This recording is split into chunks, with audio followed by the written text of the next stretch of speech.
या नमस्कार. Manthan healthy mind counselling services and training institute तर्फे मी यशस्वी हुद्दार आणि स्वप्ना आसेरकर आपल्या सगळ्यांचं आजच्या 111व्या सत्रामध्ये हार्दिक स्वागत करतो. मनोमेन्यूच्या मागच्या सत्रामध्ये म्हणजे 110व्या सत्रामध्ये आपण एनईपी बद्दल खूप डिटेलमध्ये माहिती घेतली. डॉक्टर सुषमा भोसले यांनी एनईपी म्हणजे काय, नक्की ती काय आहे, ती किती साली आणि कोणी तयार केली, त्यात काय आणि कोणत्या गोष्टी नमूद केल्या आहेत, याबद्दल त्यांनी सविस्तर माहिती सांगितली.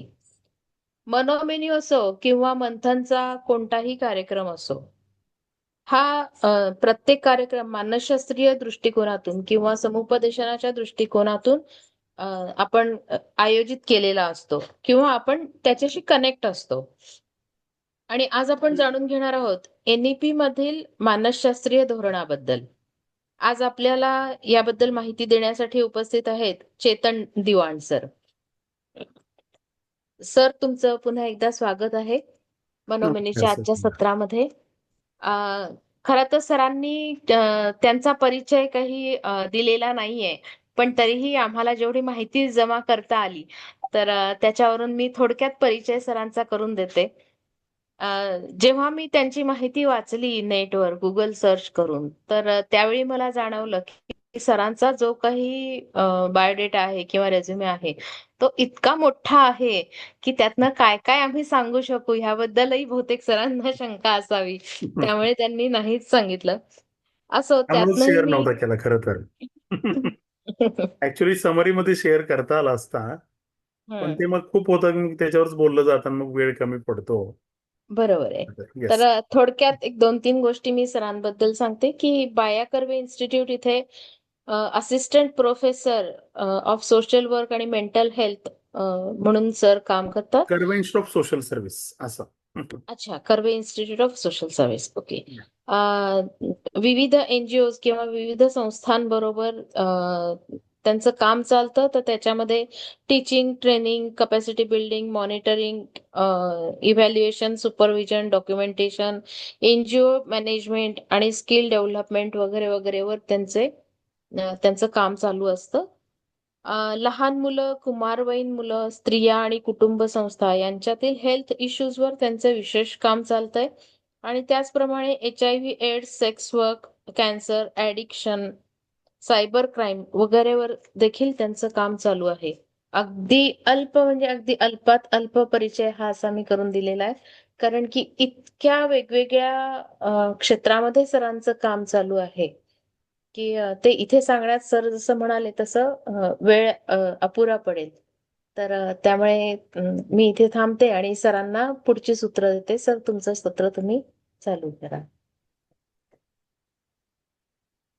एक मिनिट मॅडम, काय ना. ओके, मी दिसतोय सगळ्यांना ना? हो. Yes yes, sir. आवाज पण येतोय असं गृहीत धरतो. हो. येस.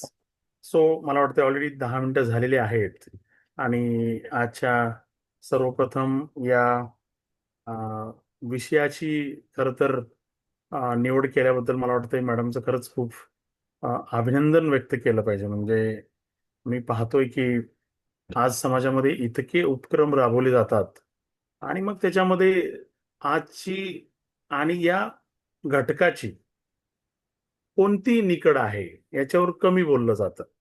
या परिस्थितीमध्ये मला वाटतंय Manthan healthy mind counselling services and training इन्स्टिट्यूटच्या वतीने मॅडमनी जो काही उपक्रम राबवलेला आहे, त्याबद्दल मी सर्वप्रथम मॅडमचं या ठिकाणी कौतुक व्यक्त करू इच्छितो आणि अभिनंदन देखील व्यक्त करू इच्छितो. त्याचं कारण मी तुम्हाला आत्ताच सांगितलेलं आहे, की बाबांनो, अशा पद्धतीचे उपक्रमच मुळात कमी राबवले जात असल्यामुळं मला वाटतंय हे त्यांचं अभिनंदन आणि कौतुक करणं गरजेचं आहे. तर धन्यवाद मॅडम. आणि मला यामध्ये तुम्ही अ, आमंत्रित केलं आणि काही गोष्टींबद्दल तुमच्या सगळ्यांशी इंटरॅक्शन करण्याची संधी तुम्ही उपलब्ध करून दिलेली आहे.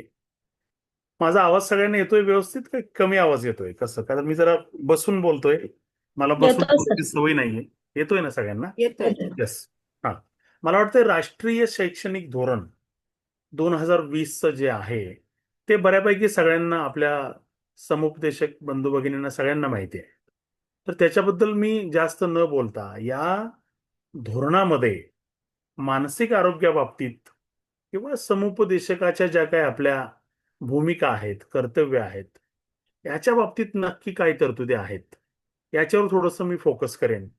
काही मिनिटं मी त्याच्यावर बोलेन आणि त्याच्यानंतर तुम्हाला जर काही प्रश्न असतील, तर मला वाटतं तुम्ही ते नोट डाउन करून ठेवा. आपण त्याच्यावर बोलूया. सर्वप्रथम मला तुम्हाला सगळ्यांना सांगायला आवडेल, की नवीन शैक्षणिक धोरण जे 2020चं आहे, त्याच्यामध्ये आपल्या सर्वांना म्हणजेच मानसिक आरोग्य क्षेत्रामध्ये कार्य करणाऱ्या सर्वांना एक मोठी संधी निर्माण झालेली आहे. आणि बऱ्यापैकी असंही आपण म्हणूया, की संधी जरी निर्माण झाली असली, तरी बहुतांशी समुपदेशकांना किंवा मानसिक आरोग्य क्षेत्रामध्ये कार्यरत असणाऱ्या लोकांना अजूनही याच्याबद्दल माहिती नाहीये. आजही ते म्हणजे या विवंचनेमध्ये आहेत, की नक्की करायचं काय आहे? नक्की कोणाला अप्रोच करायचा आहे? कोणत्या शाळांना अप्रोच करायचा आहे?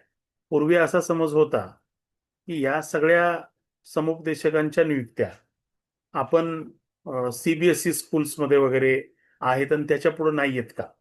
असा एक समज होता मला वाटतंय. तर मला सांगायला तुम्हाला आवडेल, की आज सर्वच स्कूल्समध्ये नॅशनल एज्युकेशन पॉलिसी किंवा राष्ट्रीय शैक्षणिक धोरण 2020 नुसार सर्वच शाळांमध्ये समुपदेशन आणि समुपदेशकांसाठी संधी निर्माण करण्यात आलेली आहे. याचा फायदा सर्वच समुपदेशकांनी घ्यायचा आहे. आता काही महत्वाचे मुद्दे आहेत मी तुम्हाला सांगेन, की ज्याच्यावर या शैक्षणिक धोरणामध्ये फोकस करण्यात आलेला आहे. त्याच्यामध्ये सर्वात महत्वाची बाब जर आपण पाहिली, तर त्याच्यामध्ये सर्वांगीण आणि बहुशाखीय शिक्षणावर यामध्ये भर देण्यात आलेला आहे. ऍक्च्युली मला मॅडमनी पीपीटी बनवायला सांगितलेली होती, पण त्याच्यामध्ये वेळ जाईल म्हणून आणि मी ऑलरेडी दुसऱ्या ठिकाणी एका होतो 7 वाजेपर्यंत. त्यामुळे मला ती पीपीटी नाही बनवता आली.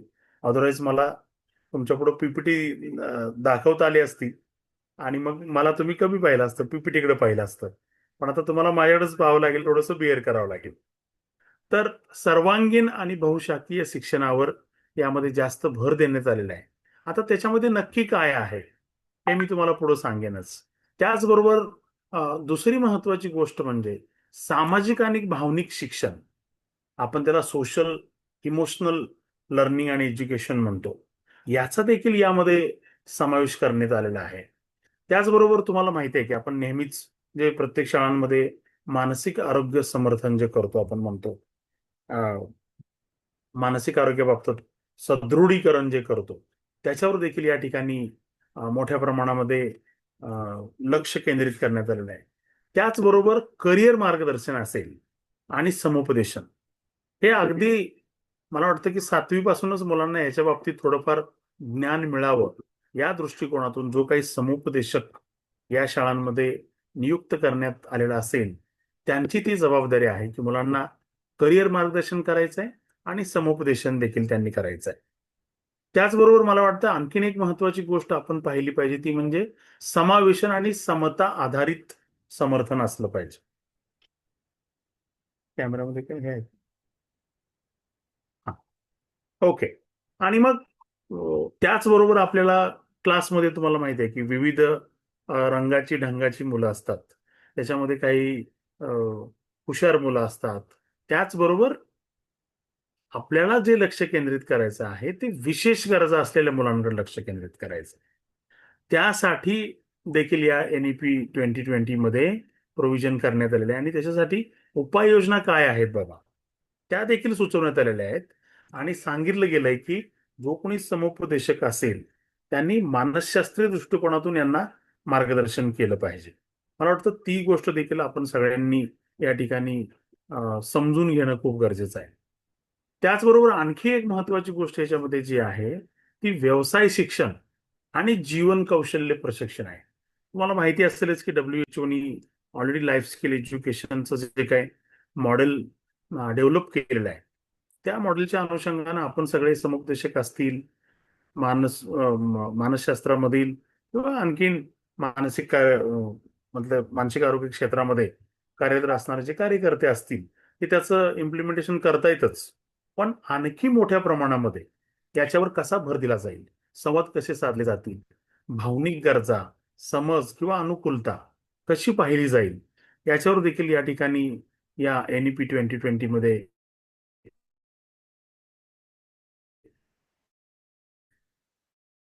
भर देण्यात आलेला आहे.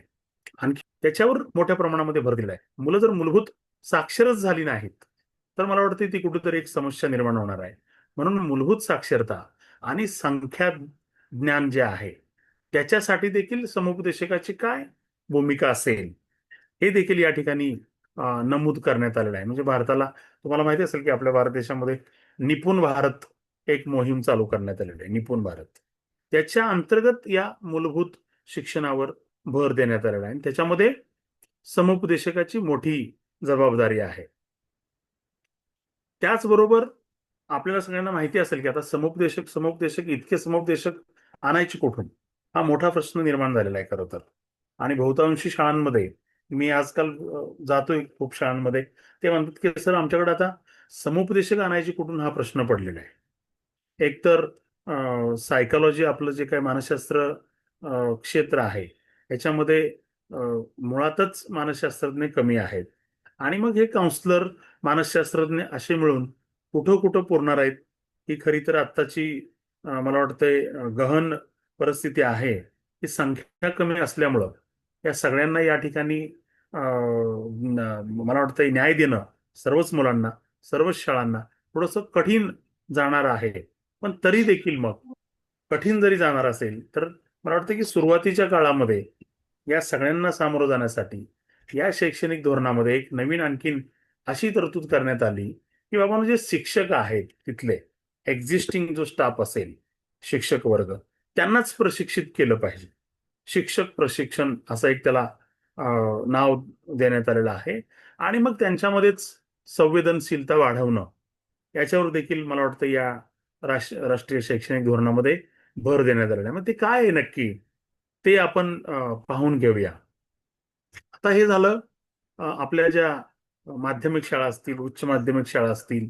त्याचबरोबर मला वाटतं की उच्च शिक्षण संस्थांमध्ये देखील कशा पद्धतीची समुपदेशनावर भर देणारी व्याख्यानं असतील, सेशन्स असतील, कार्यशाळा असतील किंवा अवेअरनेस सेशन्स वेगवेगळे असतील. कशा पद्धतीनं ऑर्गनाईज करायचे आहेत, त्याच्या कंटेंट्स काय असल्या पाहिजेत, याची देखील प्रोव्हिजन यामध्ये करण्यात आलेले आहे. आणि मग सगळ्यात महत्वाचं म्हणजे की समुदाय सहभाग जो आहे, समुदाय सहभाग आणि शाळा संकुल जे असतील, ते शाळा संकुल आणि समुदाय सहभाग कशा पद्धतीनं वाढेल याच्यावर देखील या ठिकाणी भर देण्यात आलेला आहे. मला वाटतं की हे काय महत्वाचे एक 12-13 मुद्दे असतील. या मुद्द्यांवर त्यांनी राष्ट्रीय शैक्षणिक धोरणामध्ये प्रचंड असा फोकस केलेला आहे आणि त्याच्यातून मग मानसिक समस्या असतील किंवा मानसिकतेबद्दल मुलांच्या जे काही विषय असतील, सामाजिक भान आपण जे म्हणतो ते, आणि सामाजिकता मुलांची, भावनिक आधार असेल मुलांचा, विद्यार्थ्यांचा एकंदरीतच तो भावनिक आधार असेल, त्याचबरोबर भावनिक शिक्षण, करिअर समुपदेशन, मग त्यासाठी एखादा कक्ष देखील स्थापन करावं की काय, अशी सूचना देखील करण्यात आलेली आहे आणि शक्यतो करावा अशीच प्रोव्हिजन केलेली आहे. त्यासाठी बजेटरी प्रोव्हिजन देखील करण्यात आलेलं आहे. आता विशेष गरजांची ओळख देखील या ठिकाणी मुलांच्या झाली पाहिजे. त्या दृष्टिकोनातून शिक्षकांना प्लस ॲडिशनली आपले जे काही समुपदेशक असतील, त्या सगळ्या समुपदेशकांना प्रशिक्षण देण्याची देखील प्रोव्हिजन या ठिकाणी करण्यात आलेले आहे. वैयक्तिक मार्गदर्शन असेल, प्रत्येक गोष्टीचं विश्लेषण असेल, ते कशा पद्धतीनं केलं पाहिजे, वैयक्तिकरित्या विद्यार्थ्यांना कसं मार्गदर्शन केलं पाहिजे, यासाठी देखील बहुतांशी क्लॉजमध्ये म्हणजे मला वाटतं त्याच्यामध्ये वेगवेगळे क्लॉजेस आहेत. तरतुदी त्या क्लॉजेसनुसार करण्यात आलेल्या आहेत. मी काय डीपमध्ये तुम्हाला क्लॉजेस सांगणार नाही, पण जर तुम्हाला हवे असतील तर त्याची क्लॉजेस पण आपण सांगू शकतो तुम्हाला. तर या मला वाटतं महत्वाच्या काही गोष्टी आहेत ज्याच्यावर आपण सगळ्यांनी भर देणं गरजेचं आहे. ह्याच्यामध्ये कुणाला काही एखादा प्रश्न असेल तर मला विचारू शकता, अदरवाईज मी पुढे मग सांगेन. आवाज सगळ्यांना येतोय प्रॉपरली माझा? हो, येतोय सर. हो येत- सर. हा, येतोय सर, आवाज येतोय परफेक्ट. सर. आता हो. मी पुढं बोलायला चालू करू आणखीन, की कसं, की प्रश्न वगैरे मधूनच येणार? प्रश्न शेवटी घेऊयात सर आपण. शेवटीच घेऊया, चालेल, ठीक आहे. मग आता मी सांगितलं, मी तुम्हाला जो सर्वप्रथम जो मुद्दा सांगितलेला होता, सर्वांगीण आणि बहुशाखीय शिक्षणावर जो काही भर देण्यात आलेला आहे, तो नक्की कोणत्या प्रोव्हिजन मध्ये देण्यात आलेला आहे? एक त्याच्यामध्ये जर तुम्ही आर्थिक राष्ट्रीय शैक्षणिक धोरण जर पाहिलं, तर त्याच्यामध्ये 4.4 नावाची एक तरतूद आहे. त्याचबरोबर 11.1 ते 11.3 अशी जे काही क्लॉजेस आहेत, त्याच्यानुसार तरतूद ही याची करण्यात आलेली आहे. म्हणजे कशाची? सर्वांगीण आणि बहुशाखीय शिक्षणावर भर देण्याची. पण नक्की काय करायचं याच्यामध्ये? वेगळं काही नाहीये, लक्षात घ्या, की कधी कधी आपल्याला हे जड वाटतं, की नक्की काय असेल याच्यामध्ये. काही वेगळं नाहीये. भावनिक मुलांचे जे काय संगोपन आपण म्हणतो, भावनिकता जी काही मुलांची आहे, ती याच्यामध्ये तुम्हाला प्रॉपरली हँडल करायची आहे. मुलांचं जे काही सामाजिक स्तर म्हणतोय मी, त्यांच्यामध्ये सामाजिक जाणीव निर्माण झाली पाहिजे, किंवा त्यांचं सामाजिकरण थोडक्यात म्हणतोय मी, जे झालं पाहिजे त्याच्यावर या ठिकाणी भर करावा, स्टॉप. भर द्यावा, अशी प्रोव्हिजन करण्यात आलेली आहे. आणि मग या सगळ्यांच्याच संयुक्तिकतेनं पुढे जाऊन मानसिक विकास मुलांचा कसा करावा, यासाठी या ठिकाणी प्रयत्न करण्यात आलेला आहे आणि ती प्रोव्हिजन करण्यात आलेली आहे. आणि मग आपण म्हणतो की बाबांनो, शिक्षण, आता शिक्षण हे आपण पाहतोय, ट्रॅडिशनल शिक्षण आहे आपली पद्धत. त्याच्यामध्ये मुलांना मराठी मीडियम असेल, हिंदी मीडियम असेल, इंग्लिश मिडियम असेल, सेमी इंग्लिश मिडियम असेल, त्या त्या माध्यमांच्या शाळांमधून त्यांना जे काही शिक्षण दिलं जातं, त्या शिक्षणामध्ये भावनिक, सामाजिक आणि मानसिक विकास याचा समावेश करण्यात यावा, पहिली गोष्ट. आणि या सगळ्यांना प्रोत्साहन देण्यात यावं, या दोन गोष्टी यामध्ये समावेशित करण्यात आलेल्या आहेत. हे सगळ्यांनी, आपल्या समुपदेशकांनी लक्षात घ्यायचं आहे. मग आता यामध्ये समुपदेशकांची काय संधी आहे? सगळ्यात महत्वाचा मुद्दा असा येतो, जर भावनिक, सामाजिक, मानसिक विकासासाठी शिक्षणावर भर देण्यात येत असेल, प्रोत्साहन देण्यात येत असेल, तर मग यामध्ये काउन्सलरची काय भूमिका असेल, किंवा काउन्सलरला, आपल्या समुपदेशकाला काय संधी आहे? तर याच्यामध्ये विद्यार्थ्यांच्या सामाजिक आणि भावनिक गरजांना समर्थन देण्यासाठी या ठिकाणी आपण जो काही काउन्सलर असेल, किंवा जो काही समुपदेशक म्हणतोय, त्याच्यामध्ये त्याचं ज्ञान त्यानं जोपासलं पाहिजे. लक्षात घ्या, आपण बऱ्याचशा गोष्टी अशा सहज घेतो, की आहे मी समुपदेशक, मला या सगळ्या गोष्टी येतात. आय कॅन अंडरस्टँड की इट इज व्हेरी सिम्पल, म्हणजे खूप सोपी गोष्ट वाटते. लहान मुलांबरोबर डील करायचं आहे, मग काय, लहान मुलंच आहेत, मग आपण त्यांच्याशी बोलू शकतो, मग आपल्यामध्ये एक्सपर्ट आहे, असा कुठेतरी आपल्याला तो फील आलेला असतो. मला वाटते तो फील या ठिकाणी येऊ नये, या येऊ नये या दृष्टिकोनातूनच एनईपी मध्ये गव्हर्नमेंटनी जी काय प्रोव्हिजन केले, बाबा तुम्हाला येतंय, पण तुम्ही हा सगळा ऍटिट्यूड तुमच्यामध्ये डेव्हलप करण्यासाठी तुम्ही त्याचं शिक्षण घ्या.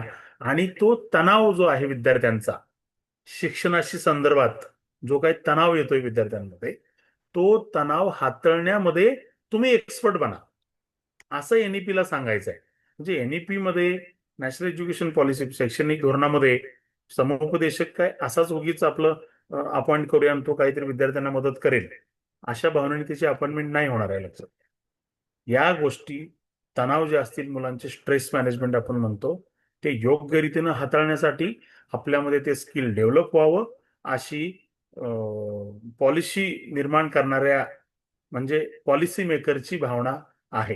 ही सर्वांनी आपण लक्षात घेणं गरजेचं आहे. दुसरा महत्वाचा जो काही मुद्दा मी तुम्हाला सांगत होतो, सामाजिक भावनिक शिक्षण, आपण सोशल आणि इमोशनल लर्निंग आणि एज्युकेशन म्हणतोय, याचा समावेश जो काय करण्यात आलेला आहे, त्याच्यामध्ये आता बघा, धोरणं जी काय आहेत, ती सामाजिक आणि भावनिक शिक्षणाचं महत्व कशा पद्धतीचं असेल, ही सांगणारी काही धोरणं आहेत, ती या काउन्सिलर या ठिकाणी एक्झिक्यूट करता आली पाहिजेत. बहुतांशी शैक्षणिक संस्थांमध्ये आपण पाहतोय, विद्यार्थी जातोय, त्याला फक्त शिकवलंच जातंय. जे काही शिक्षणामध्ये फिजिक्स आहे, केमिस्ट्री आहे, बायोलॉजी आहे, मॅथ्स आहे, आणखीन 100 विषय, इंग्लिश आहे, सगळ्याच त्याच्यावर ओझं आहे. बिचारा तो विद्यार्थी काय बोलत नाही, त्याचे पालकही काय बोलत नाहीत. आणि यामुळं होतं असं की या सगळ्याच्या दबावाखाली हा विद्यार्थी दबला जातोय. हे गव्हर्नमेंटच्या कुठेतरी लक्षात आलेलं आहे. आणि त्याचमुळे मला वाटतं कुठेतरी भावनिक आणि सामाजिक मुलांचं जे काय संगोपन आहे आणि त्या संगोपनाचा समतोल जो काय करायचा आहे त्या दृष्टिकोनातून ही प्रोव्हिजन करण्यात आलेली आहे.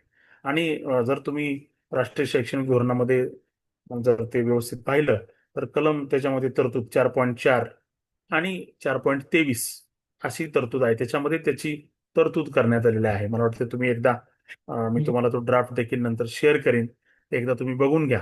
त्यामुळे या कार्यक्रमामध्ये थेट विद्यार्थ्यांना समर्थन करण्याची जबाबदारी ही आपल्या काउन्सलरची आहे.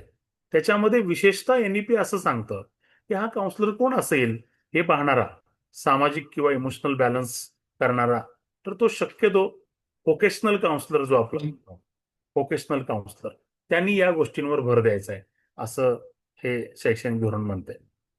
तिसरी महत्वाची गोष्ट आपण जे बोलत होतो त्याच्यामध्ये शाळांमधलं मुलांचं मानसिक आरोग्य संवर्धन. आता ते संवर्धन करणं पुन्हा तरतूद 4.4 मध्ये असं म्हटलं गेलंय की तुम्ही एक शैक्षणिक वातावरण शाळेमध्ये असतं.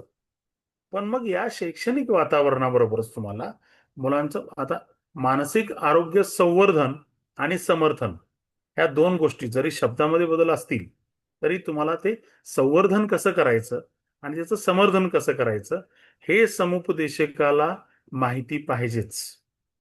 अशा आपण मी जसं तुम्हाला सांगितलं की साध्या साध्या गोष्टी आहेत. थोडक्यात काय असेल तर तणाव असेल, चिंता असेल, एन्झायटी म्हणजे वरी आपण म्हणतो लहान मुलांमध्ये असते, ती शक्यतो दिसून येत नाही, ती कळून येत नाही. बहुतांशी मुलं ते आपली भावना दाबतात. त्यांना असणारी चिंता, त्यांना असणारा तणाव मुलं दाखवत नाहीत.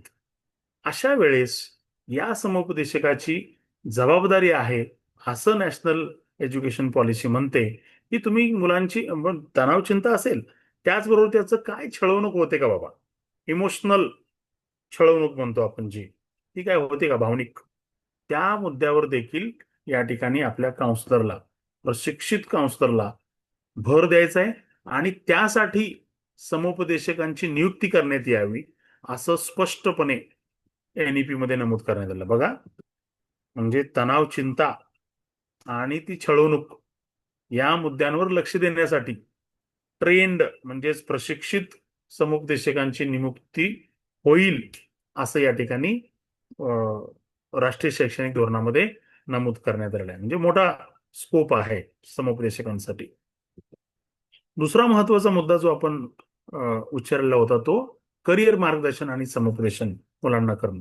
आज आपण पाहतो की 10वी नंतर काय, 12वी नंतर काय, पुढं या दृष्टिकोनातून बहुतांशी ठिकाणी पालक विद्यार्थ्यांना घेऊन जातात. 10वीची परीक्षा होते ना होते की पालक त्याच्यामध्ये गुंतले जातात. मग एनईपी मध्ये कलम तरतूद 4.24 आणि 11.3 असा तरतूद आहे त्याच्यामध्ये की बाबांनो, शाळांनीच व्यावसायिक समुपदेशक जे असतील त्यांच्या मार्फत मुलांना मार्गदर्शन करायचं आहे. त्यांनी ते मार्गदर्शन उपलब्ध करून द्यायचं आहे. म्हणजे बघा, समुपदेशकावर ती आणखीन एक ऍडिशनल जबाबदारी आहे की मुलं शाळेमध्ये आहेत, शाळेतून बाहेर पडतायत 10वी-12वी, त्याच वेळेला मुलांनी त्यामध्ये सहभाग घ्यावा, मुलांना ते कळावं, पालकांना कळावं, यासाठी पालकांच्या देखील मीटिंग्स लावायच्यात, पालक सभा लावायच्यात. त्याची जबाबदारी देखील समुपदेशकावर आहे. शक्यतो हा समुपदेशक कोण असेल तर व्यावसायिक समुपदेशक असेल. मला एनईपी मध्ये असणाऱ्या या तरतुदीबद्दल पुढे जाऊन आणखीन थोडंसं बोलायचं जे काही नमूद नाहीये. व्होकेशनल काउन्सलर असं एनईपी म्हणतं. पण मला वाटतं पुढे जाऊन अशी एक कन्सेप्ट येईल की हे सगळेच काउन्सलर एकत्र काउन्सिलिंग करणारा एक समुपदेशक असला पाहिजे. बहुतांश वेळा आपण पाहतो एम ए सायकोलॉजी करणाऱ्या विद्यार्थ्यांमध्ये सगळ्या पद्धतीचं काउन्सिलिंग शिकलं जातं. आणि एक वेगळाच vocational counsellor, career counsellor, school counsellor असा कुठंतरी अपॉइंट होतो तो आपला जो समुपदेशक आहे तो. पण पुढे जाऊन भविष्यामध्ये या सगळ्याचं कॉम्बिनेशन असणारी व्यक्ती समुपदेशक याला जास्त प्राधान्य देण्यात येईल. का तर वेगवेगळ्या टप्प्यांवर या ठिकाणी वेगवेगळ्या समुपदेशनाची आवश्यकता असल्या कारणानं मला वाटतं या ठिकाणी सगळ्या पद्धतीचं समुपदेशन असणारे समुपदेशन करण्याचं स्किल असणारे समुपदेशक या ठिकाणी नक्कीच प्रिफर केले जातील शाळांकडून. तर शाळांना पुढे जाऊन ते बंधनकारक होणार, लक्षात घ्या. हळूहळू आता ते नॅशनल एज्युकेशन पॉलिसी एक्झिक्यूट होते. पहिला तर असा प्रश्न होता की हे शाळांमध्ये करायचं की महाविद्यालयांमध्ये करायचं. महाविद्यालयांमध्ये तुम्ही पाहिलं गेल्या 2 वर्षापासून सुरुवात झाली, शाळांमध्ये त्याचं एक्झिक्युशन चालू झालेलं आहे. त्यामुळे मला वाटतं पुढे जाऊन पुढे या समुपदेशकांच्या नियुक्त्या देखील लवकरच सुरू होतील. बर, मग आता हे समुपदेशक असतील ते असेच नाही नियुक्त होणार, लक्षात घ्या. असे देखील आणखीन एक प्रोव्हिजन करण्यात आलेले आहे की शाळेमध्ये करिअर समुपदेशन कक्ष हा देखील स्थापन झाला पाहिजे. करिअर समुपदेशन कक्ष की ज्याच्या माध्यमातून विद्यार्थ्यांना शिक्षण असेल आणि व्यवसायांमधल्या संधी असतील, वेगवेगळ्या व्यवसायांमधल्या संधी, म्हणजे त्या तुमच्या राज्यामधले व्यवसाय, नॅशनल लेवलचे व्यवसाय असतील आणि मग इंटरनॅशनल लेवलच्या संधी असतील, या सर्व संधींबाबत मार्गदर्शन करण्यासाठी शाळांमध्ये करिअर समुपदेशन कक्षाची स्थापना करण्यात यावी अशी प्रोव्हिजन राष्ट्रीय शैक्षणिक धोरणामध्ये करण्यात आलेले, लक्षात घ्या. हा, पुढं आपण जो मुद्दा बोलणार आहे तो समावेशन आणि समता आधारित समर्थन. समावेशन आणि समता आधारित, आता त्याच्यामध्ये आणखीन तरतूद आहे की 6.4, 6.6 आणि 6.8 अशा तरतुदी या राष्ट्रीय शैक्षणिक धोरणामध्ये याच्या बाबतीत करण्यात आहे. मग याच्यामध्ये काय काय करायचं आहे, समावेशन नक्की कशाचं करायचं आहे आणि समता आधारित समर्थन कशाचं करायचं आहे. आपण नेहमी इन्क्लुझिव्ह एज्युकेशन लक्षात घ्या, दुसरं काही नाही. नेहमी आपण पाहतो की एखादा घटक जो असतो, जो मूळ शिक्षण व्यवस्था आहे त्याच्यापासून थोडासा बाजूला गेलेला आहे, अशा घटकांना न्याय देण्यासाठी नवीन राष्ट्रीय शैक्षणिक धोरणामध्ये ही तरतूद करण्यात आलेली आहे. मग याच्यामध्ये काय म्हणते एनईपी, तर वंचित गट जे असतील ते आणि दिव्यांग विद्यार्थी जे असतील यांच्या सर्वांच्या समावेशासाठी त्या शाळा प्रयत्नशील असल्या पाहिजेत आणि या समावेशासाठी समुपदेशक याने पुढाकार घेतला पाहिजे, अशी या ठिकाणी तरतूद आहे, लक्षात घ्या. म्हणजेच काय, तर समावेशी शिक्षण, विशेष गरज आणि मानसिक आधारासाठी समुपदेशकाची शाळांना गरज भासणार आहे. शाळांना ते करायचंच आहे, लक्षात घ्या. कशासाठी, समावेशी शिक्षण, विशेष गरज आणि मानसिक आधार या वंचित घटकांसाठी आणि दिव्यांग विद्यार्थ्यांच्या समावेशासाठी हे करावं लागेल. हा, त्याचबरोबर मी जो मुद्दा सांगत होतो की विशेष गरजा ज्या आहेत मुलांच्या, त्याचं देखील कुठंतरी या ठिकाणी मला वाटतंय आयडेंटिफिकेशन झालं पाहिजे. मग कुठंतरी हुशार विद्यार्थी जो क्लासमधला पुढे बसणारा असेल किंवा पाठीमागे बसून देखील त्याच्या बुद्धीवर अवलंबून आहे. हुशारी व्यक्तीची त्या शिक्षणामध्येच तो हुशार असला म्हणून तो हुशार असतो असं बिलकुल नाही. त्यामुळं समुपदेशकाला त्या क्लासमधील, त्या शाळेमधील हुशार जो विद्यार्थी आहे तो आणि ज्याला रेमेडियल टीचिंगची गरज आहे, आता रेमेडियल टीचिंग आपल्या सगळ्यांना माहिती आहे, गरज आहे, या विद्यार्थ्यांना सेपरेट करता आलं पाहिजे, या विद्यार्थ्यांची यादी बनवता आली पाहिजे. असे रेमेडियल टीचिंगसाठी किती विद्यार्थी क्लासमध्ये असू शकतील याचा त्यांना अभ्यास करायचा आहे आणि या मुलांसाठी काय वेगवेगळ्या उपाययोजना करता येतील याची तरतूद आणि त्याबाबत सूचना करण्याची जबाबदारी शाळा व्यवस्थापनाला, मुख्याध्यापक असतील, शिक्षक असतील आणि शाळा व्यवस्थापन यांना सूचना करण्याची जबाबदारी ही या समुपदेशकाची असणार आहे, लक्षात घ्या. म्हणजेच काय, तर मानसशास्त्रीय दृष्टिकोनातून मार्गदर्शन करण्यासाठी, रेमेडियल टीचिंगसाठी देखील हा समुपदेशक, आता एक्झिस्टिंग आपण ते करतच आहे, पण त्याची जबाबदारी या ठिकाणी वाढवण्यात आलेली आहे आणि तरतूद विशेष म्हणजे त्याची करण्यात आलेली आहे, लक्षात घ्या. त्यासाठी बजेटरी प्रोव्हिजन देखील उपलब्ध करून देण्यात आलेली आहे. व्यवसाय शिक्षण जे काही मी बोलत होतो, व्यवसाय शिक्षण आणि जीवन कौशल्य प्रशिक्षण याची देखील प्रोव्हिजन करण्यात आलेली आहे आणि याची देखील जबाबदारी आपल्या सर्व समुपदेशकांवर येऊन पडलेले, लक्षात घ्या. कशाची? व्यवसाय शिक्षण आणि जीवन कौशल्य प्रशिक्षण. हा, आता याच्यामध्ये जीवन कौशल्य कोणती कोणती आहेत? आता ते काय मी त्याच्यावर जास्त मला वाटते वेळ घालवणार नाही. तर तुम्ही सगळे खूप जागरूक असे समुपदेशक आहात आणि तुम्हाला हे सगळं माहिती आहे. म्हणजे फॉर एक्झाम्पल संवाद असेल, भावनिक समज असेल, अनुकूलता असेल, भरपूर आहे. 10 WHO नी तरी एक 10ची कॅटेगरी केलेली आहे, तेही माहिती असेल तुम्हाला. या सगळ्याचा देखील, या सगळ्या जीवन कौशल्यांचा अभ्यास हा समुपदेशक करेल आणि व्यवसाय शिक्षणाचा भाग याचा समुपदेशक बनवेल. या दृष्टिकोनातून एनईपी मध्ये कलम तरतूद 16.7 आणि 16.9 याच्यामध्ये करण्यात आलेले आहे, लक्षात घ्या. मग आता समुपदेशक जो आहे तो काय करेल? तर प्रशिक्षण कार्यक्रम आयोजित करेल.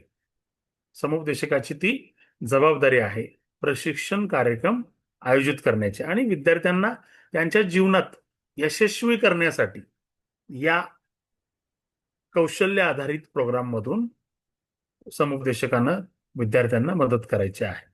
ठीक आहे. आता मूलभूत साक्षरता, ज्याचा मी काय उल्लेख केला अगदी सुरुवातीला, मूलभूत साक्षरता आणि संख्याज्ञान मोहीम. आता ही नक्की मोहीम काय आहे? मला वाटतं तुमच्यापैकी बऱ्यापैकी समुपदेशकांना माहिती असेल, त्याच्यावर मी काही रिपिटेशन करणार नाही. म्हणजे राष्ट्रीय शैक्षणिक धोरणामध्ये 2.2 आणि 2.3 मध्ये याची तरतूद करण्यात आलेली आहे. तुम्ही ऐकलं असेल की निपुण भारत अशी ती योजना आहे, निपुण भारत. आता निपुण भारत योजनेद्वारे या ठिकाणी मूलभूत शिक्षणावर भर देण्यात आलेला आहे. म्हणजे मला आठवतं याच्यापूर्वी ॲडल्ट एज्युकेशन असा एक प्रोग्राम गव्हर्नमेंटनी, शासनाने चालू केलेला होता. तो प्रोग्राम किती सक्सेस झाला, किती नाही झाला याच्याबद्दल मी बोलणार नाही.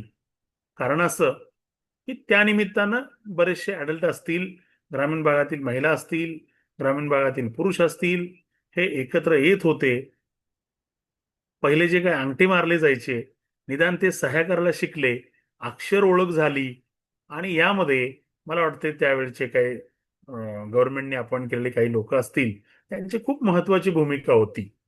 याच्यातूनच कुठेतरी मला वाटतं शासनाने प्रेरणा घेतली असावी आणि ही निपुण भारत मोहीम चालू केलेली आहे. आणि याची जबाबदारी जशी त्यावेळेला बऱ्याचशा लोकांनी मेडिएशनचं काम केलेलं होतं, मध्यस्थ्याचं, तसं समुपदेशकानं करायचं आहे पार यावेळीची जबाबदारी. म्हणजे काय वेगवेगळे अडथळे असतील, मग ते पालकांना घ्यायचं आहे, शिक्षकांना एकत्र घ्यायचं आहे, पालक, शिक्षक आणि विद्यार्थी या सगळ्यांची एक सांगड घालायची आहे. आणि या सांगड घालून याच्यामधून आपल्याला मूलभूत साक्षरता आणि संख्याज्ञान मोहीम ही यशस्वी करायचं आहे. यासाठी समुपदेशकाची मला वाटते महत्वाची भूमिका असणार आहे. तुम्हाला सगळ्यांना लाईफ स्किल तर माहितीच आहेत. आवाज येतोय सगळ्यांना? Yes, perfect, okay, yes yes. पुढं शिक्षकांचं प्रशिक्षण. मी जे तुम्हाला सांगत होतो की शिक्षकांना ट्रेन केलं पाहिजे, शिक्षकांना प्रशिक्षित केलं पाहिजे. या दृष्टिकोनातून शाळा त्याच्यावर भर देतातच. प्रशिक्षण कशा पद्धतीनं शिक्षकांचं अरेंज करावं, वर्कशॉप असतात, वेगवेगळ्या कार्यशाळा घेतात आणि त्या कार्यशाळांच्या माध्यमातून शिक्षकांना थोडंसं वेगवेगळ्या पद्धतीचं ज्ञान मिळावं या दृष्टिकोनातून शाळा व्यवस्थापनाचा प्रयत्न असतोच. पण या वेळेला राष्ट्रीय शैक्षणिक धोरणामध्ये मुद्दामहून या तरतुदी करण्यात आलेल्या आहेत की ज्यामध्ये शिक्षकांचं प्रशिक्षण होईल आणि त्यांच्यामध्ये संवेदनशीलता वाढली पाहिजे. हा सगळ्यात महत्वाचा हेतू किंवा ऑब्जेक्टिव्ह या राष्ट्रीय शैक्षणिक धोरणामध्ये नमूद करण्यात आलं, लक्षात घ्या. म्हणजे शिक्षक प्रशिक्षण आणि मग त्यांच्यामध्ये संवेदनशीलता वाढवणं, मानसिक आरोग्याच्या दृष्टिकोनातून म्हणतोय. मगापासून आपण जे सगळं सांगतोय, भावनिक आरोग्य, मानसिक आरोग्य त्या विद्यार्थ्यांचं वाढवण्याच्या दृष्टिकोनातून, ते जपण्याच्या दृष्टिकोनातून विद्यार्थी, पालक आणि आता पालक आणि शिक्षक या सगळ्यांवर भर देण्यात आलेला, लक्षात घ्या. हा, आता शिक्षकांनी काय करायचं आहे तर विद्यार्थ्यांच्या मानसिक ज्या गरजा आहेत त्याच्याबद्दल तो शिक्षक देखील संवेदनशील असला पाहिजे. बहुतांशी वेळा आपण पाहतो शिक्षकांमध्ये असणारी असंवेदनशीलता त्या एखाद्या विद्यार्थ्याचं ज्याला रेमेडियल टीचिंगची आवश्यकता आहे किंवा आणखी काय बहुतांशी मानसिक आरोग्याच्या दृष्टिकोनातून गरजा आहेत, त्या गरजांची पूर्तता तर होतच नाही, उलट त्या विद्यार्थ्यांची छळवणूक होते. विद्यार्थ्यांना त्रास होतो की मला हा माझा शिक्षक का समजून घेत नाही, माझी क्लास टीचर असेल किंवा माझ्या शाळेमधले बाकीचे इतर शिक्षक असतील, या माझ्या भावना समजून घेत नाहीत, माझ्यावर असं एक बंबार्डिंग करतात, हे शिका, ते शिका, हे असाइनमेंट आणा, हा गृहपाठ करा, उद्या हे सबमिट करा. असं कुठंतरी ती विद्यार्थ्याची भावना जी तयार होते, त्याला कुठंतरी असंवेदनशीलता शिक्षकांची मला वाटते कारणीभूत आहे. आणि म्हणूनच ही या असंवेदनशीलतेचं रूपांतर संवेदनशीलतेमध्ये करण्यासाठी विविध कार्यशाळांचं आयोजन करायचं आहे. पूर्वी अशा कार्यशाळा आयोजित केल्या जायच्या तालुक्याच्या ठिकाणी, जिल्ह्याच्या ठिकाणी, विभागाच्या ठिकाणी किंवा आणखीन कुठंतरी तिकडे शिक्षक जायचे. तर यावेळेला ही जबाबदारी आपल्या ह्या प्रशिक्षित समुपदेशकावर आहे.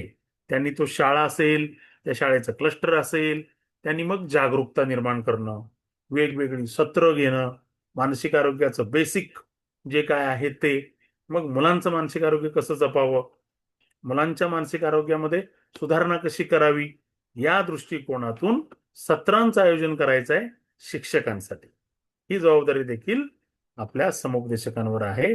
तरतूद नंबर 5.2 आणि 5.7 राष्ट्रीय शैक्षणिक धोरणामध्ये. मला वाटतं हे आपल्या माध्यमिक आणि उच्च माध्यमिक शाळांबद्दल मी सांगत होतो. उच्च माध्यमिक शाळांमध्ये देखील वेगवेगळ्या तरतुदी करण्यासाठी हायर एज्युकेशनमध्ये तरतुदी करण्यासाठी देखील राष्ट्रीय शैक्षणिक धोरणामध्ये काही गोष्टी नमूद करण्यात आलेल्या आहेत. म्हणजे 11.3 असेल किंवा 11.5 यामध्ये तरतुदी करण्यात आलेल्या आहेत. त्याच्यामध्ये मी जास्त जाणार नाही, एक का तर मला आणखीन एक वेळ आता कमी राहिलाय. त्याच्यामध्ये तुम्हाला काही गोष्टी मला समरीमध्ये सांगायच्या आहेत. एक समुदाय सहभाग आणि शाळा संकुले असा एक कन्सेप्ट या राष्ट्रीय शैक्षणिक धोरणामध्ये आलेला आहे, लक्षात घ्या. समुदाय सहभाग आणि शाळा संकुले. आता शाळा संकुले जी असतील ती सामायिक संसाधनांसह विकसित केली जातील असं राष्ट्रीय शैक्षणिक धोरण म्हणतात. काय म्हणताय? शाळा संकुलं जी असतील, वेगवेगळी शाळा, आपण मंदिरं म्हणतो यांना सगळ्यांना, ती सामायिक संसाधनांसह विकसित केली जातील आणि या सगळ्याची जबाबदारी म्हणजे एकत्रितपणे सगळ्या सेवा देणारे हे जे काही समुदाय आधारित समुपदेशन आहे, ही करण्याची जबाबदारी समुपदेशकाला करावी लागणार आहे. आणि या सगळ्या धोरणासाठी कुठल्या शाळा संकुलांमध्ये सामायिक समुदाय सहभागासाठी सामायिक संसाधनं विकसित करण्यासाठी या ठिकाणी समुपदेशकांची मोठी गरज भासणार आहे, लक्षात घ्या. मला वाटतं या गोष्टींवर आपण भर दिला. थोडंसं मी आता तुम्हाला बजेट वाईज थोडंसं सांगितलं चालेल मॅडम? कसं का आणखीन काय सांगायचं आहे? नाही, चालेल ना सर. चालेल. हा, का तर बऱ्यापैकी लोकांना माहिती नाही की बाबा आणखीन कुठल्या कुठल्या गोष्टी याच्यामध्ये फोकस केलेल्या आहेत. मी थोडंसं तुम्हाला बजेट वाईज बोलेन. आता समुपदेशकांचे पगार बघा. पगार म्हणजे बऱ्यापैकी कुणी जर राष्ट्रीय शैक्षणिक धोरण पाहिलं असेल तर मला वाटतं हे सापडत नाही समरीमध्ये कुठं काय लिहिलं असेल, पण जवळजवळ समुपदेशकांच्या पगारांसाठी तुम्हाला शाळांनी तरतूद करायची जवळजवळ 6 लाख पर्यंत वगैरे. सोशल वर्कर देखील ज्यांचं MSW वगैरे आहे यांना देखील अपॉइंट करायचं आहे, लक्षात घ्या. त्यांनाही जवळजवळ 3,60,000 पर्यंत वगैरे अशी प्रोव्हिजन केलेली आहे. आता वर्तन मूल्यमापन करा म्हणताय राष्ट्रीय शैक्षणिक धोरण. वर्तनाचं मूल्यमापन केलं पाहिजे. आपण बघतो की बहुतांशी अशा काही स्केल्स आहेत, प्रश्नावली आहेत मुलांच्या बिहेव्हिअरल अनालिसिससाठी, त्यासाठी देखील तरतूद करण्यात आली पाहिजे. म्हणून काय केलं तर मग वर्तन मूल्यमापन साधनं खरीदण्यासाठी जवळजवळ 50,000 रुपये शाळांना देऊन टाकायचे.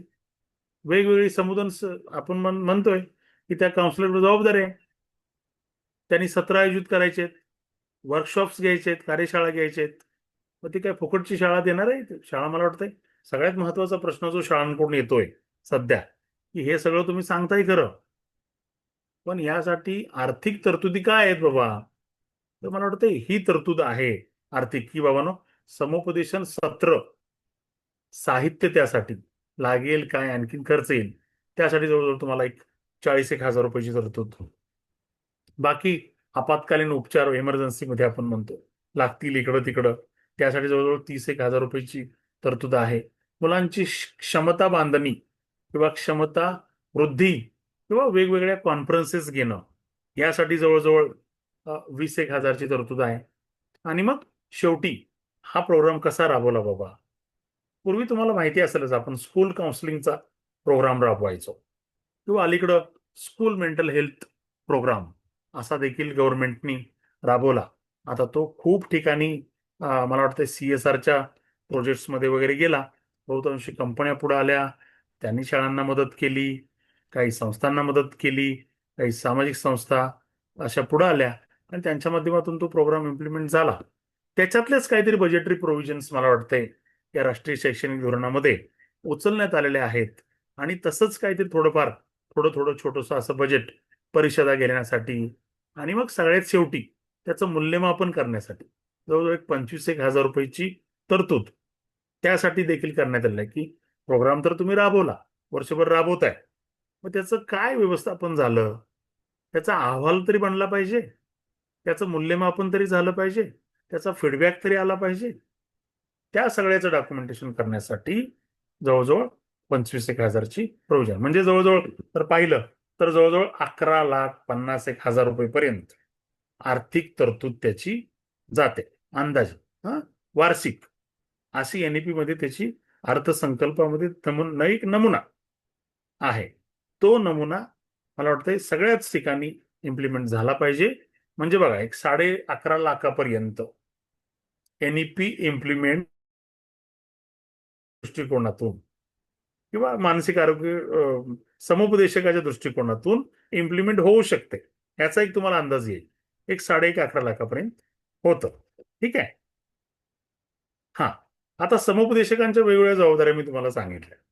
काय जबाबदारी त्याच्यामध्ये? विद्यार्थ्यांचं मानसिक शैक्षणिक समुपदेशन करणं, सोशल आणि इमोशनल त्याचं लर्निंग, त्यासाठी वेगवेगळी सत्र आयोजित करणं, करिअर मार्गदर्शन करणं, जीवन कौशल्य मार्गदर्शन करणं, शिक्षक पालकांशी संवाद साधणं, त्यांचा समन्वय साधणं, त्याच्या नोंदी ठेवणं, आणि जर काही गंभीर प्रकरणं काय असतील तर एखाद्या सायकॅट्रिस्टकडे त्याला रेफर करणं.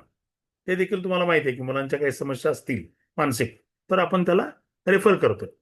त्याच्या आपले ट्रेन काउन्सिलर असतील, सायकोलॉजिस्ट असतील, त्याचं टेस्टिंग वगैरे करतात आणि मग नंतर त्याला रेफर देखील करावं लागेल. आणि मग पात्रता सुद्धा या ठिकाणी ठरलेलं आहे समुपदेशक नेमणूक करण्यासाठी कुणाला घ्यावं. MA सायकोलॉजी ज्यांनी केलंय क्लिनिकल किंवा काउन्सिलिंग, आणि मग MSW या लोकांना या ठिकाणी अपॉइंट करण्याची तरतूद होणार आहे, लक्षात घ्या. आता मानसिक आरोग्याचं मूल्यमापन हे देखील तुम्हाला सांगितलं.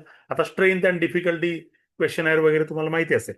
स्ट्रेंथ अँड डिफिकल्टी क्वेश्चनर आपण त्याला HDQ म्हणतो, किंवा CBCL असेल, चाइल्डहुड बिहेवियर चेकलिस्ट असेल, किंवा मग निरीक्षणाचे वेगवेगळे निरीक्षण आपण नोंदवतो. या दृष्टिकोनातून काउन्सिलरनी काम करावं असा देखील या ठिकाणी हेतू आहे. ठीक आहे. वेळापत्रक बनवावी, कशा पद्धतीनं वेगवेगळ्या पद्धतीनं सत्र आयोजित करणार आहेत, ही देखील काउन्सिलरची या ठिकाणी जबाबदारी आहे. आणि त्यासाठी मला वाटतंय बजेटरी प्रोव्हिजन देखील करण्यात आलेली आहे. हा मॅडम, आणखीन किती वेळ आहे आता आपल्याला? आहे थोडा वेळ? आहे एक अजून 5 मिनिटं झाला तरी चालेल. बरं, परफेक्ट, ओके. हा, आता एक मला आणखीन त्याच्यामध्ये नमूद करायचं आहे. समुपदेशक हे काय आपले आहेत, तो डिजिटल मंच म्हणजे टी-मानस वगैरे तुम्हाला माहिती असेल, टेलिमानस वगैरे आपण म्हणतोय, याच्याशी जोडले जातील यासाठी देखील वेगवेगळ्या तज्ज्ञांकडून मार्गदर्शन करून घेण्याची तरतूद आहे. ठीक आहे. शिक्षकांच्या प्रशिक्षणाचं सांगितलं. वेगवेगळ्या शिक्षण तज्ज्ञांकडं विद्यार्थ्यांना तुम्ही रेफर करणं किंवा संशोधन करणं, वेगवेगळे रिसर्च असतील, अशा संशोधन कामासाठी देखील या ठिकाणी, म्हणजे संशोधन कशाचं? विद्यार्थ्यांच्या गरजा जाणून घेण्यासाठी. कधी कधी आपण म्हणतो बघा, बेसलाईन सर्वे केला जातो, तसा शाळांमध्ये सर्वे झाला पाहिजे.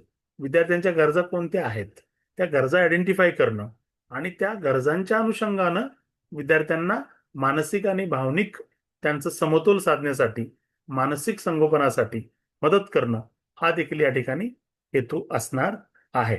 ते रिसर्च त्यासाठी करावे लागणार आहेत, संशोधन त्याची देखील तरतूद करण्यात आलेली आहे.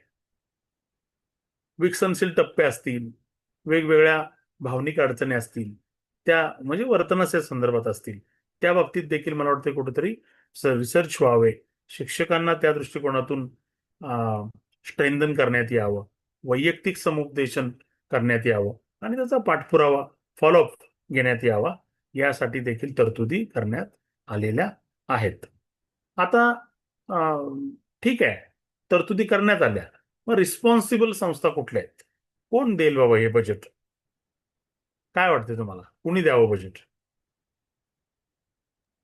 गव्हर्नमेंट. आणखीन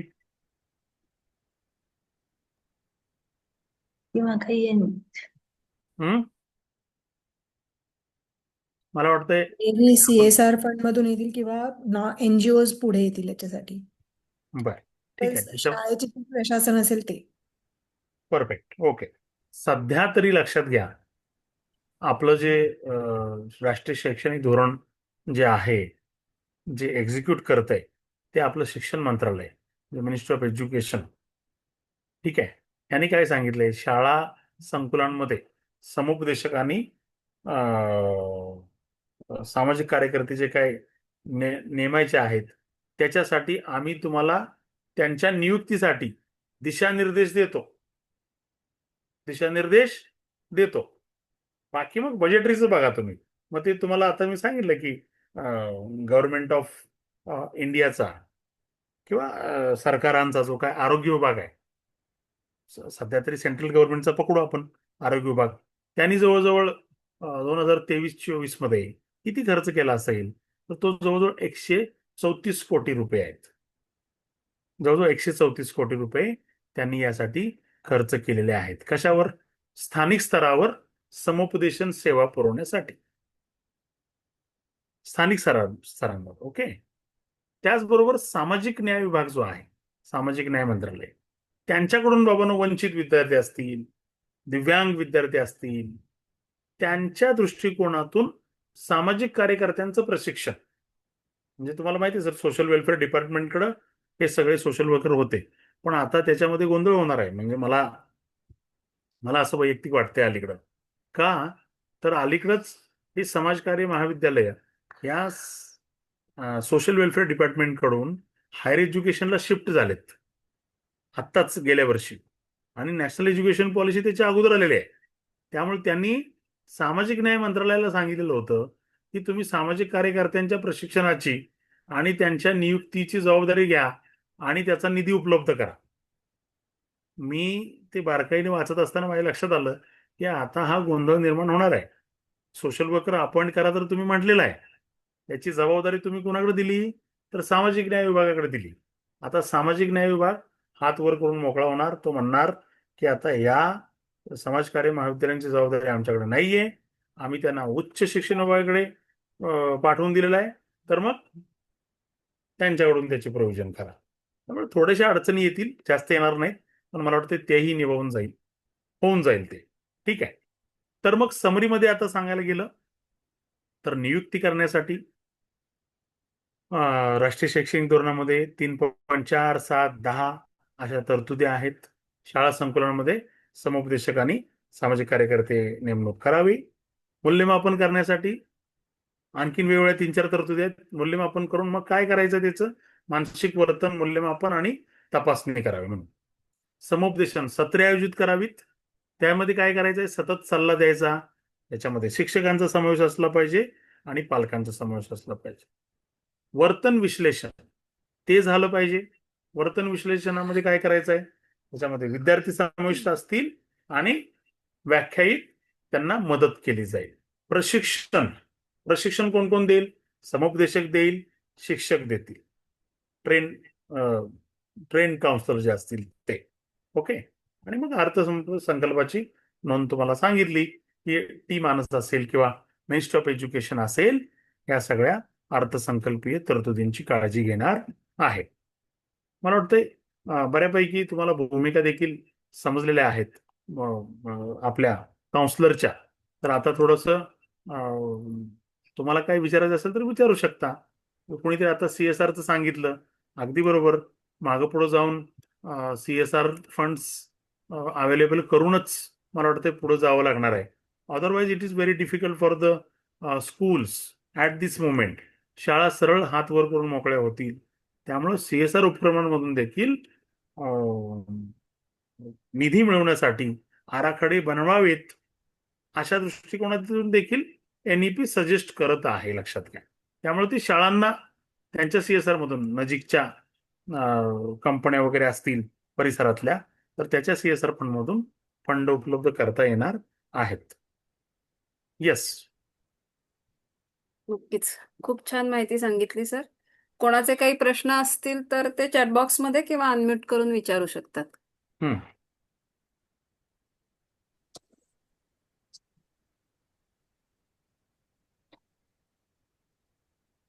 विचारू का?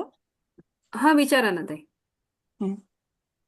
नमस्कार. आपण बऱ्याच मुद्द्यांचा एक परामर्श चांगल्या पद्धतीने घेतला. काही कारणाने सुरुवातीला इंटरनेटच्या याच्यामध्ये आपल्याशी जोडून घेतलं नाही, पण एक प्रश्न विचारायचा आहे की पंचकोशाधारित शिक्षणावरती राष्ट्रीय शैक्षणिक धोरणामध्ये खूप महत्वाचा असा विचार मांडलाय. तर त्यातला मनोविकास म्हणजे पंच ह्याच्यातला जो भाग आहे पंचकोशाधारित मधला, तर त्याचा आणि समुपदेशनाचा संबंध यापुढे कसा लावला जावा असं आपल्याला वाटतं. ओके. आता मॅडम, मनोमय कोशाचं जे त्यांनी विश्लेषण केलंय, म्हणजे भारतीय तत्वज्ञानामधला मनोमय कोश त्यांनी इथे शिक्षणामध्ये अभिप्रेत आहे असं म्हटलंय. तर त्या दृष्टीने समुपदेशकाच्या मध्ये कोणता बदल करणं समुपदेशकाला आवश्यक आहे किंवा तो विषय कसा समजून घ्यावा असं आपणच वाटतं. ओके. धन्यवाद. हा, मला वाटतंय प्रश्न खूप छान आहे आणि सर्वांनाच तो समजून घेण्यासाठी मला वाटतं उपयुक्त असा आहे. जर तुम्ही नॅशनल एज्युकेशन पॉलिसीकडे मॅडम, राष्ट्रीय शैक्षणिक धोरणाकडे बारकाईने पाहिलं तर तुमच्या लक्षात येईल की IKS, इंडियन नॉलेज सिस्टम जे आहे, लक्षात घ्या, आपल्या भारतीय मूल आधारित तुम्ही जे आता जे म्हणला ते शिक्षण देण्यात यावं, या दृष्टिकोनातून देखील खूप अशा तरतुदी करण्यात आलेल्या आहेत. मला वाटतं मुलांचं मानसिक आरोग्य जपताना, जसं मी उल्लेख केलेला होता, खरं तर तुम्ही आता जे बोलला त्याचा उल्लेख झालेला आहे. पण सर्वांगीण विकास जो काय मी म्हटलेलं होतं बघा, मुलांचा सर्वांगीण विकास करण्यासाठी कुठल्या गोष्टी लागतील, तो सर्वांगीण विकास जो काय म्हणतोय त्याच्यामध्येच त्याचा अर्थ दडलेला आहे. सर्वांगीण विकास म्हणजे कशाचा विकास? त्याचं एकतर भावनिक आरोग्य असेल, त्याचं मानसिक आरोग्य असेल, त्याचं सामाजिक आरोग्य असेल आणि त्याचं शैक्षणिक आरोग्य प्लस ते स्ट्रेंथन करणं, या पंचमूलाधित गोष्टींचा या ठिकाणी मला वाटतंय अवलंब करायचा आहे असं NEP मध्ये नमूद करण्यात आलेलं आहे. त्या दृष्टिकोनातून अलीकडचे नवीन काय ट्रेंड्स असतील, नवीन काही त्याच्यामध्ये गोष्टी आलेल्या असतील, त्या दृष्टिकोनातून आपल्याला स्वतःला तयार करणं ही समुपदेशकाची मला वाटते मोठी जबाबदारी असणार आहे. नवीन चॅलेंजेस काय आहेत? तर अलीकडच्या काळामध्ये पूर्वी जे काही ट्रेंड्स होते, पूर्वी ज्या काही मानसिक समस्या होत्या, त्याच्यामध्ये थोडासा मला वाटते त्या समस्या ऍज इट इज आहेतच, पण अलीकडचे प्रश्न बघा की मुलगा काय करतोय, त्या सतत मोबाईलच्या स्क्रीन पुढे बसलेला आहे. त्या स्क्रीन पासून तो बाजूला जात नाहीये. पालकांपुढे आता असा प्रश्न निर्माण झालेला आहे की हा मुलगा फक्त त्या स्क्रीन पुढेच बसलाय का? तर यस, आपल्याला दिसतोय तो स्क्रीन पुढे बसलाय. पालकांना तीच एक समस्या दिसते. पण मॅडम, तुम्ही जे आता बोलला त्याच्या अनुषंगानं समुपदेशकाची अशी जबाबदारी असली पाहिजे की तो स्क्रीन पुढे बसलेला आहे, तो एक प्रश्न आहे, त्याला लागून अनेक प्रश्न आहेत, याचा अभ्यास हा समुपदेशकाचा असला पाहिजे. मुलाचं त्या स्क्रीनकडे बघून बघून त्याचं जे काय इंटरॅक्ट होण्याचं जे काही प्रमाण आहे लोकांशी, ते कमी झालेलं आहे. संवाद कमी होतोय. आपण अलीकडे बघतोय की मुलं पटकन राग येतोय मुलांना. म्हणजे नाकावर राग पूर्वी येणं हे खूप रेअर असायचं. आणि जुन्या काळात तर ही मुलं आई वडिलांवर असे उकसतील कुठले, अशी परिस्थिती होती. अलीकडच्या काळामध्ये मुलांमध्ये पेशन्स या स्क्रीनमुळे राहिलेले नाहीत. मग याचा अभ्यास जर काउन्सलरला नसेल, काउन्सलरला त्यापासून काय काय होऊ शकतं? मुलं डिप्रेशनमध्ये जाऊ शकतात, सुसाईड करू शकतात, काही कोणत्याही गोष्टी करू शकतात. त्यांच्यामध्ये अटेन्शनचे इश्यू येऊ शकतात. अटेन्शन स्पॅन कमी होतोय. अकॅडमिक परफॉर्मन्सवर तर आणखीनच परिणाम होतोय. या गोष्टींचा मला वाटते ओहापोह करण्याची मानसिकता त्या समुपदेशकामध्ये आली पाहिजे आणि त्या समुपदेशकानं या सगळ्या गोष्टींचा सर्वांगाने विचार केला पाहिजे. तर कुठंतरी तो समुपदेशक तुम्ही म्हणताय त्या पद्धतीने टिकू शकेल. I hope I answered your question. धन्यवाद सर. ह्याच्यातले बरेच छोटे छोटे असे जे बारकावे आहेत, मनोमय कोशाचं विकसन आणि ते प्राणमय कोशापर्यंत जाणं आणि त्याचा संपूर्ण शिक्षणाशी असणारा संबंध, हाही मला वाटतं समुपदेशकाला अलीकडे नुसतंच मानसिक आरोग्यासाठी नाही तर एकंदर आपण जो म्हणालात की सर्वांगीण विकासासाठी हे तो सर्वांनी एकत्रितपणे समजून घेणं आवश्यक आहे. म्हणजे हो. पूर्वी एक कल्पना अशी होती की मानसिक आरोग्याचाच फक्त विचार होईल, तर तसं न होता या संपूर्ण एकत्र असा कोशांचा विचार हाही आता मानसतज्ञांना समजून घ्यावा लागेल. हो ना. आणि त्याप्रमाणे शिक्षणात कोणते बदल हवेत, मला वाटतं याचाही विचार अशा काही संघटनांनी केला की अशा तऱ्हेचे बदल शिक्षणामध्ये किंवा शिक्षण पद्धतीमध्ये अभ्यासक्रमामध्ये व्हावेत. तर असा काही एक अभ्यास गटही या निमित्ताने होणं आवश्यक आहे का? आपल्याला काय वाटतं त्याबद्दल? मॅडम, मी जसं तुम्हाला सांगत होतो की सर्वांगीण विकास म्हणजे तुम्ही जर आपल्या याच्यामध्ये बघाल की त्याला आपण गोड भाषेमध्ये अगदी होलिस्टिक डेव्हलपमेंट वगैरे असं काहीतरी म्हणतो.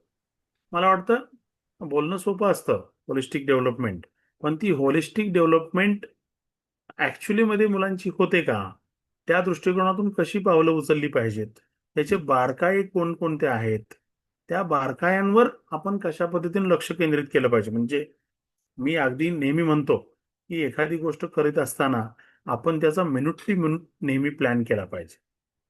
ती गोष्ट जर त्या काउन्सलरनी केली, समुपदेशकांनी, तर कुठंतरी मला वाटतंय ते मूल्याधारित शिक्षण जे असेल ते दिलं जाईल. मध्ये मध्ये शासनाने व्हॅल्यू एज्युकेशन प्रोग्राम चालू केला, मूल्य शिक्षण चालू केलं, ते बंद करून टाकलं. त्याच्यानंतर लैंगिक शिक्षणाचं वर्ग चालू केले, ते बंद झाले. मला वाटतं या सगळ्या गोष्टींच्या पलीकडे जाऊन कुठंतरी समुपदेशकाची आता जबाबदारी वाढलेली आहे. या सगळ्याच गोष्टींचा उहापोह झाला पाहिजे. पालकांशी संवाद साधला पाहिजे. मुलांचं आजकाल जे काय भावनिक संतुलन आहे ते साधण्यासाठी सर्वच घटक आहेत समाजातले. म्हणजे मॅडम, मी नेहमी सांगतो की विद्यार्थ्याला घडवण्यामध्ये ना एकटा शिक्षक जबाबदार आहे, ना एकटा पालक जबाबदार आहे, ना ती शिक्षण संस्था. ही सगळ्यांची मूलभूत जबाबदारी आता बनलेली आहे. त्यासाठी आपल्या सर्व संस्था, त्या कुठल्या असतील, कुटुंब संस्था आहे, शिक्षण म्हणतोय आपण, शिक्षण संस्था आहे, ठीक आहे, आणि मग धर्मसंस्था देखील पुढे जाऊन म्हणतोय आपण. सगळ्यांची मग धार्मिक शिक्षण वेगवेगळ्या ठिकाणी वेगवेगळं दिलं जातं. ती धार्मिक जबाबदारी आहे का आपली त्या धर्मसंस्थेची? तर नाही.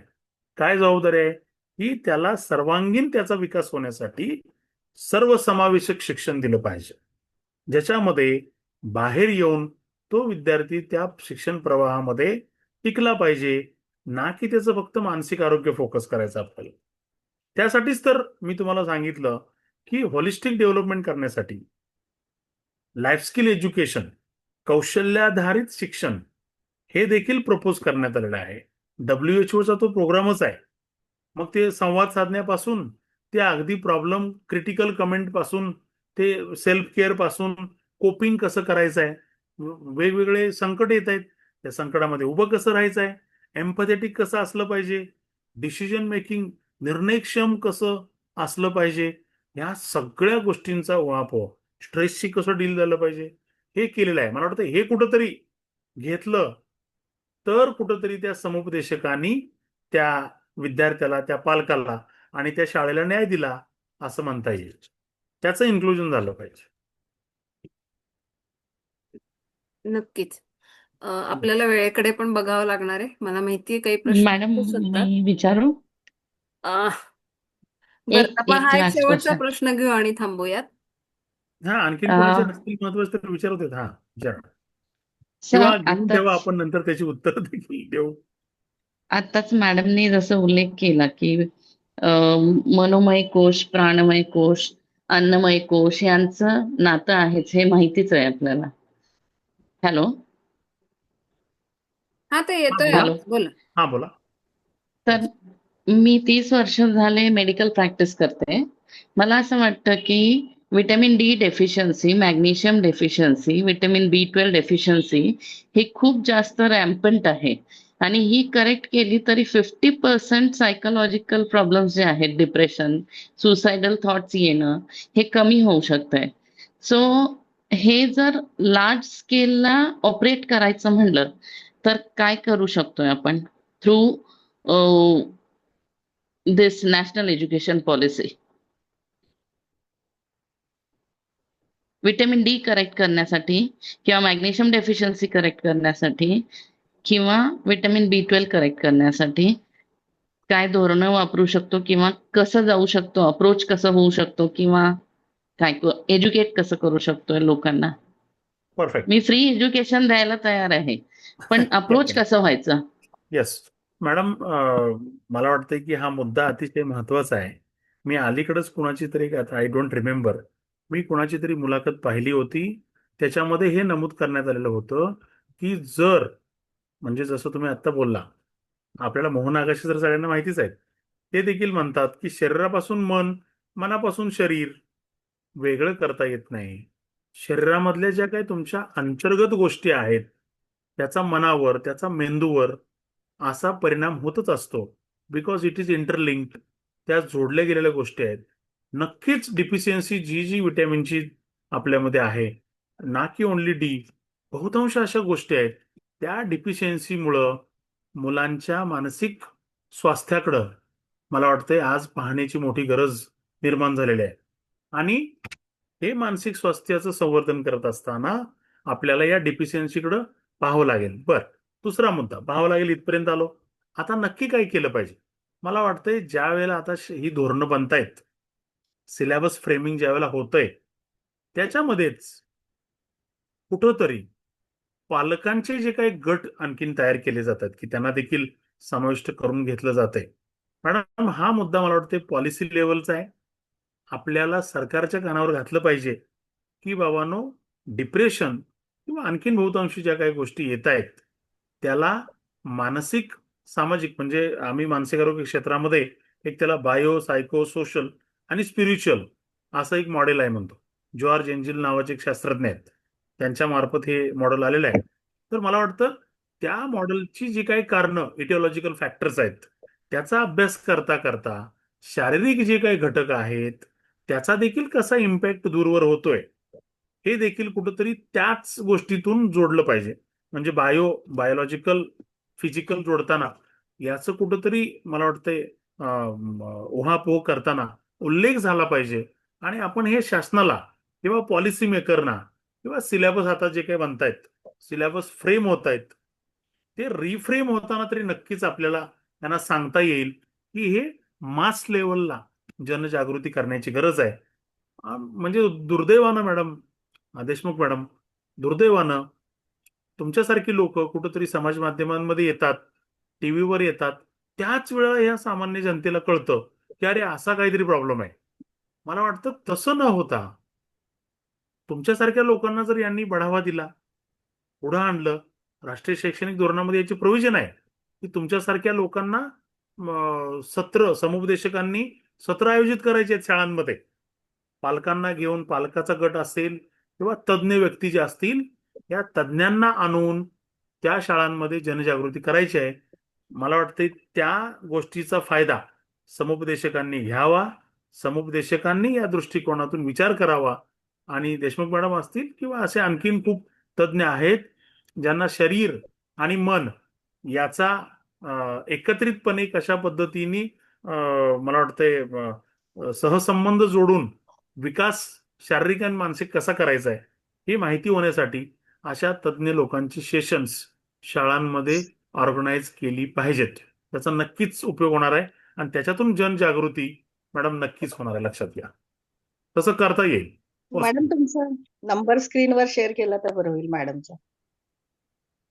माझा नंबर मेसेज मध्ये करू का, स्क्रीन मध्ये कसं करायचंय? करा, मेसेज करा तरी मॅडम. चालेल. हॅलो ओके नक्कीच मॅडम ओके, आपण थँक्यू सर, हॅलो. थँक्यू. हा. हॅलो. हा बोला Yes. सुरेश सर. या संदर्भात मला असं म्हणायचं आहे की ज्या आपण पॉलिसी मेकर्सनी ज्या बाबी याच्यामध्ये निर्देशित केलेले आहेत त्याच्यामध्ये पोषण आहार हा एक महत्वाचा घटक आहे आणि पोषण आहारामधून आपण ते जे न्यूट्रिशन्स त्यांना जे मिळावेत अशी अपेक्षा केलेली असते. मग त्याच्यामध्ये आपण भुईमुगाच्या शेंगा देतो किंवा वेगवेगळ्या प्रकारचे काही फळं देतो, त्याच्यामधून त्याला पोटॅशियम मिळते किंवा आणखी काही कुठले B12 सारखे घटक मिळतात. याचा सुद्धा आढावा आपण त्याच्यामध्ये मेन्शन केलेला आहे की त्याचा मुलांचा पूरक आहार कसा असावा हो. आणि सोबतच काही ज्या काही ऍक्टिव्हिटीज केलेल्या असतात. व्हिटॅमिन डी म्हणजे सॅटर्डेला त्यांची काही PT होते किंवा वेगवेगळ्या प्रकारच्या ऍक्टिव्हिटीज होतात. त्याच्या आधारे ते व्हिटॅमिन डी सुद्धा मिळत असते. व्हिटॅमिन डी न मिळण्यामागचं दुसरं एक कारण मला असं आहे, माझ्या असं लक्षात आलेलं आहे की ज्या काही फार मोठ्या मोठ्या उंच उंच बिल्डिंग झालेल्या आहेत तिथे ऊन पडत नाही. त्याच्यानंतर शाळेमध्ये सगळे AC लावलेले आहेत आणि त्या AC मुळे ते व्हिटॅमिन डी ची डेफिशियन्सी त्यांच्यामध्ये आढळते. आणि विशेषतः काय आहे की सगळं म्हणजे ज्याला आपण म्हणूया की संयुक्त कुटुंबाऐवजी विभक्त कुटुंब झालेले आहेत. मुलांच्या पोषणाकडे दुर्लक्ष होत आहे पालकांचं, हा सुद्धा त्याच्यामध्ये महत्वाचा घटक आहे. आणि याच्याकरता सर्व मिळून जाणीवपूर्वक प्रयत्न करणं हे अत्यंत महत्वपूर्ण आहेत. अगदी सर, महत्वाचं तुम्ही बोलला. ही खरी गोष्ट आहे. आजकाल मुलं ते सूर्यप्रकाश म्हणजे काय असा प्रश्न आहे आता अलीकडं. म्हणजे त्या बिल्डिंग्स आणि ते सगळं जंगल त्याच्यातून म्हणजे ग्रामीण भागामध्ये तुम्ही पाहिलं असेल की मुलं सकाळी उठलं की बऱ्यापैकी असं सूर्यप्रकाशाचा आनंद घेण्यामध्ये व्यस्त असायची. आता ते ग्रामीण भागामध्ये देखील एक प्रमाण कमी झालेलं आहे. म्हणजे मुळात तुम्हाला शाळेतच सकाळी 6ला 7ला पोहोचायचं आहे. मग ते सूर्यकिरण घ्यायला मुलगा जाणार कुठून, असं देखील आहे. सर थोडासा ब्रेक करते. पण व्हिटॅमिन डी मेटाबॉलिझम जे आहे त्याच्यासाठी that is a fat soluble vitamin. तर मग त्याला ओमेगा 3 फॅटी ऍसिड लागत असते, आणखीन व्हिटॅमिन K2 लागत असते. सो हो. K2 खूप जास्त डेफिशियंट आहे सध्या फूड मधून. हो. आणि omega 3 fatty acid is to 6 fatty acid हे 1:1 रेशिओ आपलं बॉडी टॉलरेट करू शकतं. हो. पण आपल्या बॉडीकडे इतकी छान मेकॅनिझम आहे की 1:4, 1:8, 1:16 पर्यंत ते खूप छान टॉलरेट करू शकतं आणि आपल्याला 100 गाठायला मदत करू शकतो. पण सध्या आपल्या आहारामध्ये ओमेगा 3:6 चा रेशिओ 1:50 याप्रमाणे खाण्यात येतोय, जो की 36चा आकडा मी म्हणते, म्हणजे 3:6 जे आहे 36च्या आकड्यासारखं काम करतं ते. आणि जेवढं एक्स्ट्रा C जातंय ते चांगलं 3 जरी जात असेल जसं बदामातून किंवा अक्रोडमधून किंवा जवसमधून, पण 6चं प्रमाण इतकं जास्त आहे की ते चांगलं गेलेल्या 3ला कामच करून देत नाहीये. सो असं डाएटमध्ये खूप सारे चेंजेस होणं गरजेचं आहे. आणखीन ओमेगा 6चा इंटेक कमी होणं गरजेचं आहे. सो असं खूप छान एज्युकेटिव्ह सेशन करू शकतोय.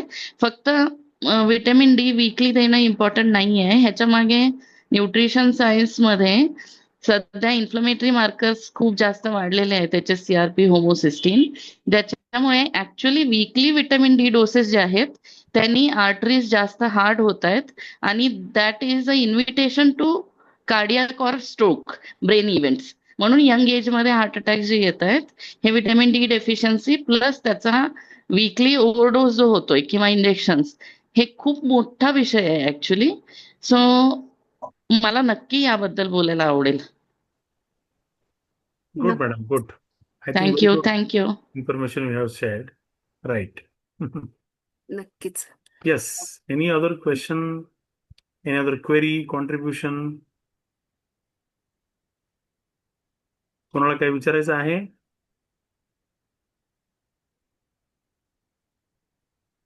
ठीक आहे, आपण प्रश्न आहेत थँक्यू का सर, कोणाला? It was a very informative session. Thank you very much. अरे थँक्यू मॅडम. देशमुख मॅडम, मलाही खूप आवडलं.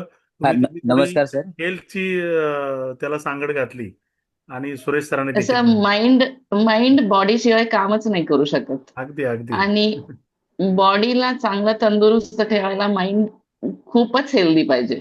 खूप नाही, पहिल्यापासूनच म्हणतो ना आपण की त्याची सांगड असणं गरजेचंच आहे. म्हणजे Right. एखाद्याला तुम्ही उपाशी पोटी जर म्हटला की वा वा छान, तुझं मानसिक आरोग्य उत्तम आहे, तुला जरा आणखीन 3 दिवस उपाशी ठेवतो, तर तुम्हाला 3 दिवसानंतर त्याचं मानसिक आरोग्य कळेल काय आहे ते. मग असं आहे, राईट ते सोपं राईट नाहीये. राईट. म्हणजे त्याची सांगड घातली पाहिजे. ठीक आहे. कांदा भाकर खाऊन जगता येतं हे म्हणणं सोपं आहे, पण लॉंग टर्म मध्ये नाही. हा, खरी गोष्ट आहे. अच्छा, मला वाटतं एक चॅटबॉक्स मध्ये क्वेश्चन काहीतरी आहे की विद्यार्थ्यांच्या समुपदेशनापेक्षा पालकांच्या समुपदेशनाची गरज आज जास्त वाटते का? आर कोण आहे त्यांनी तो प्रश्न दिलेला आहे. मला वाटतं ते नक्कीच गरज आहे. मी असं म्हणेन की थोडंसं आपण पॉझिटिव्हली घेऊया. म्हणजे पालकांकडे थोडंसं असं अगदी असं रोख लावून बघण्यापेक्षा ती पालकांची काहीतरी जबाबदारी आहे असं पालकांना वाटतं. पण त्या जबाबदारीचं ज्यावेळेला मला वाटतं आणखीन कुठेतरी रूपांतर होतं, तसलं नको. पालकांना जबाबदारी नक्कीच आहे. मुलं अगदी ॲडल्ट नाहीत म्हणून त्यांना जबाबदारी वाटते, किंवा मुलं निर्णय घेण्यासाठी अजूनही निर्णयक्षम नाहीत म्हणून त्यांची जबाबदारी वाटते, तेही बरोबर आहे. पण मग एखाद्या पालकांनी नीटमध्ये मुलीला कमी मार्क्स मिळाले म्हणून तिचा जीव घेतला, अशा बातम्या बघितल्यानंतर खरंच वाईट वाटतं. जे काही सांगलीमध्ये 3 दिवसांपूर्वी जी काही घटना घडलेली आहे, नीटमध्ये कमी मार्क्स मिळाले म्हणून शिक्षक पालक आहे. बघा, शिक्षक आहे पालक. त्यांनी मुलीचा, बिचारीचा 17 वर्षीय मुलीचा जीव घेतला. हे असं कुठंतरी मारहाण करून ऐकल्यावर मन सुन्न करतं. मग मला वाटतं की पालकांचं जर असं वाटून जर जबाबदारी वाटत असेल मुलं खूप पुढे जावी, तर ती जबाबदारी नका घेऊ. ते जन्माला आलेलं बाळ आहे, ते ग्रो होईल, ॲज इट इज ग्रो होऊ द्या, त्याला वाढू द्या. त्याचा शारीरिक मानसिक विकास तुम्ही नाही केला म्हणून होणार नाही असं नाही, होणारच आहे. तुमची एक जबाबदारी एक चांगले पालक, उत्तम पालक म्हणून घ्या. ती जबाबदारी त्या पुढच्याला देखील काही क्लेशदायक वाटू नये, या दृष्टिकोनातून पालकांचं देखील वर्तन असलं पाहिजे. मला वाटतं की लहानपणापासूनच पालकांनी देखील चाइल्ड सायकोलॉजीचा कुठेतरी अभ्यास केला पाहिजे. आम्ही त्या पॉलिसी मेकिंग नाही, मी असंच काहीतरी बोलतो. माझ्या काही विद्यार्थी जॉईनिंग आहेत, त्यांना माहिती आहे. मी असं म्हणतो की ते पॉलिसी मेकिंग मध्येच गेलं पाहिजे की बाळ जन्माला घालायचं आहे ना, चला करा सर्टिफिकेट कोर्स 3 महिन्याचा. लग्नाच्या अगोदरच करा. पहिल्यांदाच काय करायचं, लग्न करायचं आहे ना, घ्या marriage counselling, child and adolescent counselling. सरळ एक शासन दरबारी नोंदणी करायची, 3 महिन्याचा कोर्स करायचा, मग ते बाळ जन्माला घाला. मग तुम्ही हे मारामाऱ्या, त्या मुलाचं आणखीन काय मानसिक आरोग्य बिघडवण्याचं काम तुम्ही करणार नाही आणि तुम्ही सुखात राहाल. पालकही सुखात राहतील, तुम्ही भांडणार नाही, तुमचा सोशल इम्पॅक्ट त्या विद्यार्थ्यावर होणार नाही आणि मग ते विद्यार्थी बाळ चांगलं वाढेल. अदरवाईज म्हणजे मी म्हणेन की इक्वल रिस्पॉन्सिबिलिटी आहे. लहान मुलं लहानच आहेत, त्यांना माहितीच नसते. अशा वेळेला पालकांनी त्यांना समजून घेण्याची गरज आहे. शिक्षणामध्येच जास्त ते काय प्रगती करतील म्हणून अतिशहाणे, अतिहुशार असा जो काय आपला समज आहे तो कुठेतरी थांबला पाहिजे. ती फॅक्ट नाहीये. माणसांचा व्यक्तीचा विकास हा वेगवेगळ्या अनुषंगाने होत असतो. शैक्षणिक विकास त्यातला एक भाग आहे. बाकी सगळे विकास होतच आहेत ना त्याच्यात कुठेतरी तो डेव्हलप करेल, त्याच्यात कुठेतरी त्याचं नाव चमकेल. मला वाटतं याचा कुठेतरी विचार होणं गरजेचं आहे. पालकांनी तो विचार करणं गरजेचं आहे. नक्कीच. सर, या पॉलिसीमध्ये ही तरतूद केलेली आहे की विद्यार्थ्यांना शिकताना सोबतच वेगवेगळ्या प्रकारचे काही व्हॅल्यू ॲडेड कोर्सेस केलेले आहेत या न्यू एज्युकेशन पॉलिसी 2020 मध्ये, की जेणेकरून कोणाची जर इच्छा असेल की पॅरेंटिंग शिकायचं आहे किंवा न्यूट्रिशन बद्दल शिकायचं आहे, तर त्याला सर्टिफिकेशन कोर्सेस किंवा असे डिप्लोमा कोर्सेस त्याला मिळतील. नाही, मी जेणेकरून तो त्याचं नाही त्याचा बोलत होतो सर. मी हे पालकांचं अगदी म्हणजे हा हा बिफोर मॅरेज माझं किंवा आलं चाइल्ड लक्षात ते रिलेशन असं म्हणतो मी. हा, नाही नाही, त्याच्याकरता तुम्ही आपण म्हणताय या ते आहेच, ही तरतूद आहेच त्याची. युवकांकरता आपण ही तरतूद करून दिलेली आहे की हो. त्यांनी मॅरिटल काउन्सिलर करता एखादा छोटा सर्टिफिकेट कोर्स असेल तो त्याला करता येईल, त्याला एखादा ट्रेस मॅनेजमेंटचा करता येईल, स्किल डेव्हलपमेंटसाठी करता येईल, की जेणेकरून त्याला ह्या ज्या समस्या येतील त्यातून तो मार्ग काढू शकेल. आणि त्याला त्याच्याकरता काही क्रेडिट्स दिलेले आहेत आणि त्या अकॅडमिक क्रेडिट्समध्ये ते त्याचं मार्किंग त्याचं केलं जाईल, जेणेकरून त्याला ही माहिती त्याला त्याच्या पूरक जीवनासाठी महत्त्वपूर्ण ठरू शकेल. त्यामुळे ही पॉलिसीमध्ये ही एक अडॅप्टेशन आहे असं माझ्या मते मला सांगावंसं वाटते. मला वाटतंय पालकर मॅडम आहेत, त्या म्हणताय भारतीय ज्ञान परंपरामधून विद्यार्थ्यांचा विकास उत्तम होईल. मॅडम अगदी बरोबर आहे, भारतीय ज्ञान परंपरा म्हणूनच IKS इंडियन नॉलेज सिस्टम जे आणलेले आहे आता, वाटतं त्याच्यातून देखील पूर्वीचं म्हणजे अगदी वेदांपासून हे सगळं काय कशा पद्धतीने अवलंब केले जायचे या सगळ्या दृष्टिकोनाचा उपयोग नक्कीच होणार आहे यामध्ये. येस. येस, थोडंसं आता सर वेळेकडे आपल्याला बघावं लागेल. खूप छान, म्हणजे प्रश्नही छान आले आणि आपल्याला त्याचं नक्की खात्री आहे की शंकांचं निरसन हे झालेलं असणारच. आपण कार्यक्रमाच्या शेवटाकडे येऊयात, आभार प्रदर्शनाकडे, जो एक महत्वाचा भाग असतो. सरांचा मला विशेष म्हणजे काय म्हणायचं, धन्यवादही द्यायचे आणि कृतज्ञता व्यक्त करायची अशासाठी की ज्या क्षणाला मी त्यांना मेसेज पाठवला होता की या विषयावरचं आपण सत्र घेऊयात का, तर त्याच्या लगेच 2-3 मिनिटात त्यांचा मेसेज, म्हणजे कुठली खरं पूर्व ओळख आमची नव्हती, पण तरी काही माहीत नसताना त्यांनी लगेच होकार दिला. म्हणजे ते त्यांच्या कार्यक्रमांमध्ये इतके व्यस्त असतात, इतक्या वेगवेगळ्या स्तरावरती, म्हणजे अगदी समुपदेशकांच्या साठी सुद्धा ते काम करतात आणि प्लस सायकोलॉजी फील्ड मधलं सोशल वर्कर यांच्यासाठी सुद्धा काम करतात. म्हणजे इतका मोठा आवाका आणि इतकं व्यस्त असताना त्यांनी ज्या जलद गतीने लगेच दिला, त्याबद्दल मी नक्कीच, मला तुमच्याबद्दल कृतज्ञता व्यक्त करायची. आणि आजच्या या कार्यक्रमामध्ये तुम्ही काउन्सलर्सची भूमिका काय असावी, जबाबदाऱ्या काय असतात, कशा प्रकारे त्यांनी काम करणं अपेक्षित आहे, आणि सगळ्यात महत्वाचा मुद्दा तो म्हणजे सगळ्यांच्या जवळचा असतो, तो म्हणजे पगार. तर त्याची तरतूद कशी गव्हर्नमेंटनी केलेली आहे याच्याबद्दलची अतिशय महत्त्वपूर्ण माहिती तुम्ही दिलीत. आणि नक्कीच आजच्या या सत्राचा, सेशन मधल्या माहितीचा उपयोग उपस्थित सर्व श्रोतृ वर्गाला झाला असेल.